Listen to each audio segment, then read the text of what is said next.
हम लंदन जा रहे हैं, अपना वादा मत भूलना। हमारे आने से पहले ये कूड़ेदान का कचरा इस घर से बहुत दूर होना चाहिए। आप फिक्र मत कीजिए बाबूजी, ऐसा ही होगा।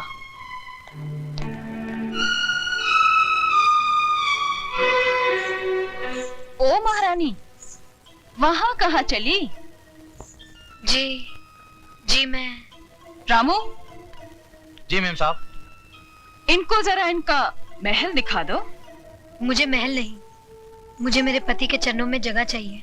ओए होए, सती सावित्री की बात तो सुनो। लगता है बाप ने ठीक से समझा बुझा कर भेजा है कि उंगली पकड़कर पोंछा कैसे पकड़ा जाता है। कान खोलकर सुन ले, इस घर में मालिकों का कमरा अलग और नौकरों का कमरा अलग है।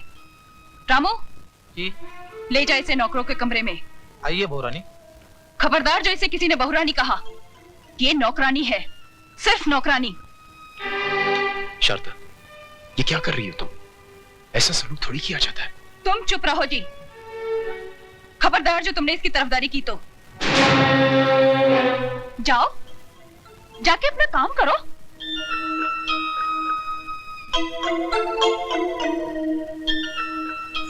ए, मैंने तुझसे क्या कहा, सुना नहीं क्या? सुनो बड़ी बहुरानी, ये सिंदूर बाजार में 2 पैसे में जरूर मिलता है, लेकिन जब किसी औरत की मांग में भर दिया जाता है तो इसकी कीमत भगवान भी नहीं चुका सकता। फिर तू क्या चीज है? मेरा कद भले ही 5 फुट का है, लेकिन मेरी जुबान 10 फुट की है और हाथ 20 फुट का। दोबारा तमीज से बात नहीं की तो उसी म्यूनिसिपालिटी के स्कूल में भर्ती करा दूंगी जहाँ तेरा बाप चपरासी है। तूने मेरे बाप को गाली दी? मैं तेरे बाप को गाली क्यों दूंगी? तू तो खुद तेरे बाप के लिए एक गाली है, वरना अपनी छोटी बहन की दलाली करने यहाँ नहीं आता, समझा?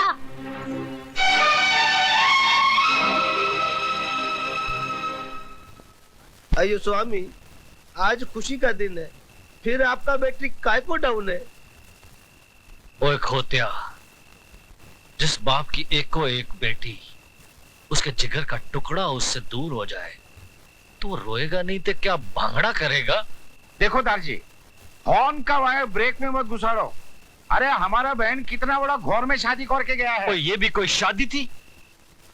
मेरी बच्ची की ख्वाहिशें उसके दिल में ही रह गई। कैसे कैसे ख्वाब देखे थे उसने,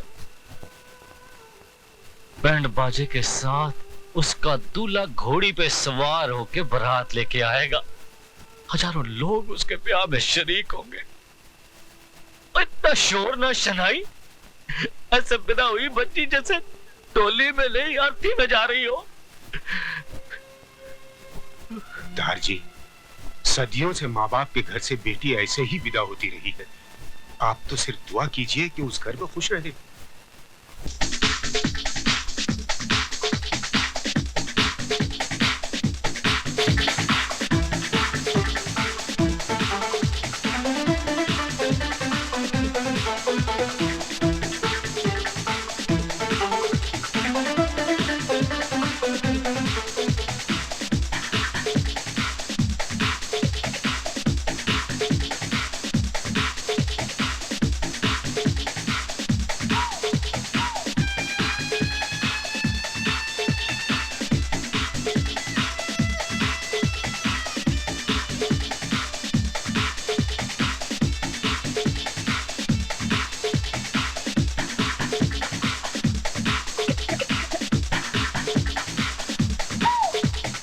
यार राज, महफिल में सभी हैं, सिर्फ वही नहीं है जिनके लिए महफिल सजी है।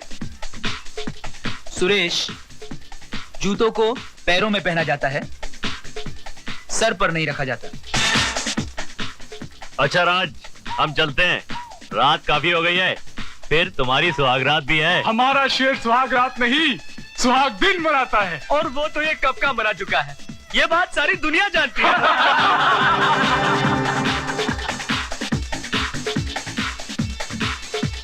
राज, हंसी मजाक बहुत हो चुका है यार, अब तो भाभी को बुलाओ।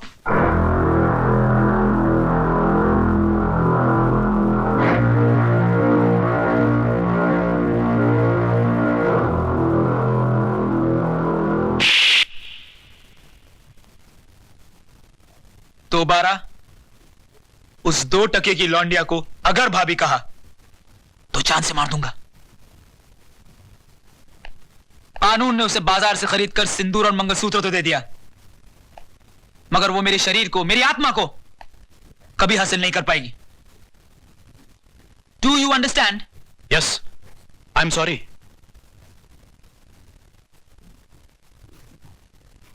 Then drink and dance.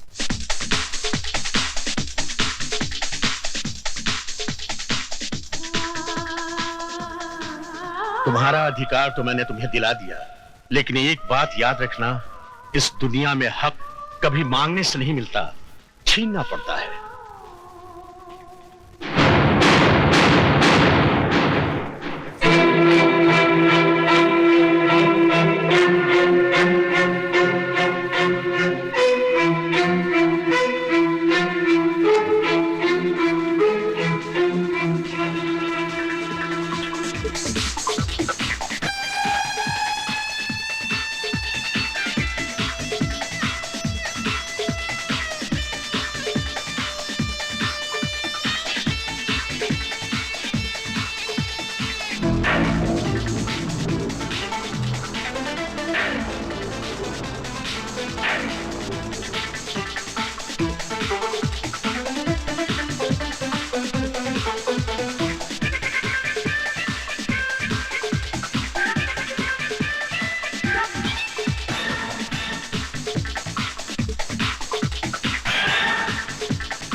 तुम यहां क्या करने आई हो?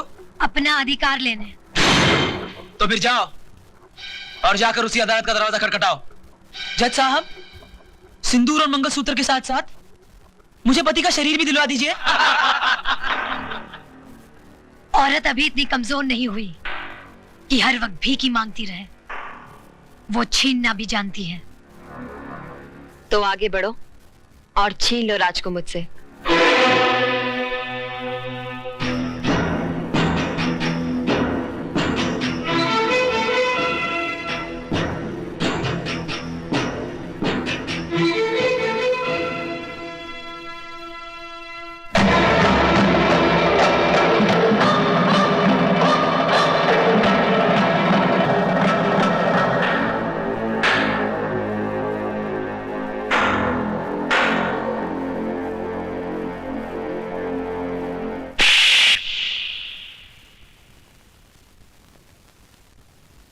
क्यों? आज मेरा चुम्मा इतना बुरा लगा? उस दिन तो बलात्कार करते हुए बड़ा मजा आ रहा था। मिस्टर हस्बैंड, मुझे भी तुम्हारे गले पड़ने या तुमसे शादी करने का कोई शौक नहीं था। गौर से देख लो मुझे। मैं हिंदुस्तान की अदालत की वो मोहर हूँ जो तुम्हारे माथे पे लगा दी गई है कि मैं तुम्हारी पत्नी हूँ और तुम मेरे पति। जब तक मेरी मांग में सिंदूर और गले में मंगलसूत्र है, दुनिया तो क्या, भगवान भी तुम्हें मुझसे अलग नहीं कर सकता। हो गया, बंद करो ये नाच गाना, वरना सबको धक्के मरवा के निकलवा दूंगा यहाँ से। ओए पुत्र, हम तुम्हारे बाप की तरह हैं और बाप से आप कह के बात करते हैं, वरना सारा ताप निकाल दूंगा। लेकिन ये कोई तरीका नहीं है इस तरह किसी के घर में घुसने का। तरीके तो कई और हैं मिसेस रमेश, लेकिन क्या करें, मजबूर हूं। कोर्ट ने हमें सिर्फ इतना ऑर्डर दिया है कि मैं माला की देखरेख करता रहूं।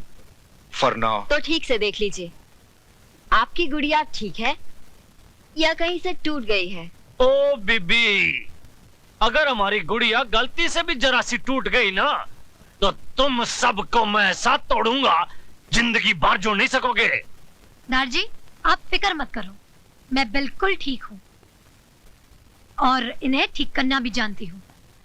वैसे नमूना नंबर 1 तो दिखाई दिया है, धीरे धीरे बाकी के नमूने भी दिखा दूंगी। बोले सोनिहा।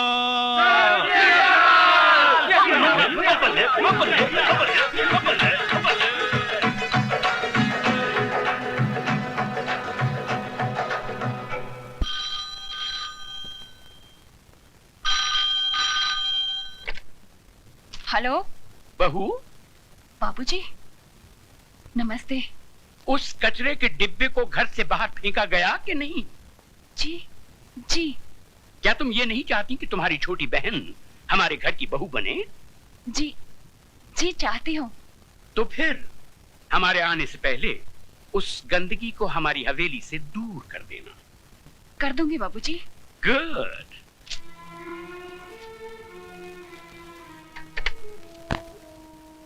किसका फोन था दीदी? ससुर जी का। कह रहे थे कचरे का डिब्बा बाहर फेंका कि नहीं। तो कह देती ना, कचरे के उस डिब्बे ने हम सबको कचरे की थैली बनाकर घर के बाहर लटका दिया है। भैया तुम्हारे चिल्लाने से वो घर से बाहर नहीं चली जाएगी। सिस्टर डार्लिंग, तुमने सोचा था पुरानी हिंदी फिल्मों की तरह तुम उस पर जुल्म करोगी, उसको भूखा मारोगी, नौकरों की तरह बर्तन मंजवाओगी, जिससे घबराकर वो घर छोड़कर चली जाए। आजकल का जमाना बदल गया है। आजकल की लड़कियां मीना कुमारी की तरह आंसू नहीं बहाती, श्रीदेवी की तरह चाकू चलाती। चाकू। वो श्रीदेवी बने या माधुरी दीक्षित, मैंने उसका तेल नहीं निकाला तो मेरा नाम शारदा देवी नहीं। ओ सिस्टर डार्लिंग, ऐसी गलती हरगिज मत करना, वरना वो सरदार आगे से तलवार डालेगा और इंस्पेक्टर पीछे से डंडा। तो क्या करें? हाथ पर हाथ धरकर बैठ जाएं? कह दें कि माला जी हम हार गए, आप जीत गई। भैया, मैंने जब से होश संभाला है राज से प्यार किया है और मेरे जीते जी कोई राज को मुझसे छीन नहीं सकता। तो माला को हराने की बजाय राज को जीतने की कोशिश करो, क्योंकि राज भले ही तुमसे प्यार न करता हो, लेकिन माला से नफरत जरूर करता है। और इसी बात का फायदा उठाकर बरस पड़ो उस पर, गिरफ्तार कर लो उसको अपनी मोहब्बत में।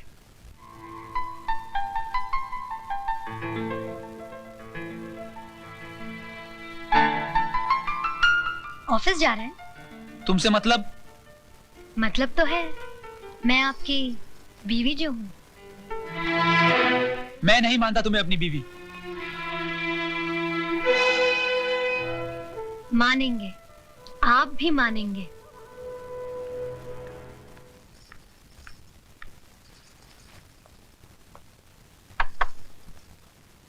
क्या मैं अंदर आ सकता हूँ? रमेश भैया आप? अरे जीती रहो, सदा सुहागन रहो। सिर्फ मेरे आशीर्वाद से तुम सुहागन नहीं बनी रहोगी, बल्कि तुम्हें खुद अपनी सुहाग की रक्षा भी करनी पड़ेगी। क्यों? उनके ऊपर कोई मुसीबत आने वाली है? इंसान के मुकद्दर में जब दौलत आती है तो मुसीबत भी साथ लाती है। मैं कुछ समझी नहीं। शराब और जुए के नर्क से आदमी को वापस लाया जा सकता है, लेकिन अगर मर्द किसी दूसरी औरत के पल्लू से बन जाए तो उसे सिंदूर और मंगलसूत्र भी वापस नहीं ला पाएंगे।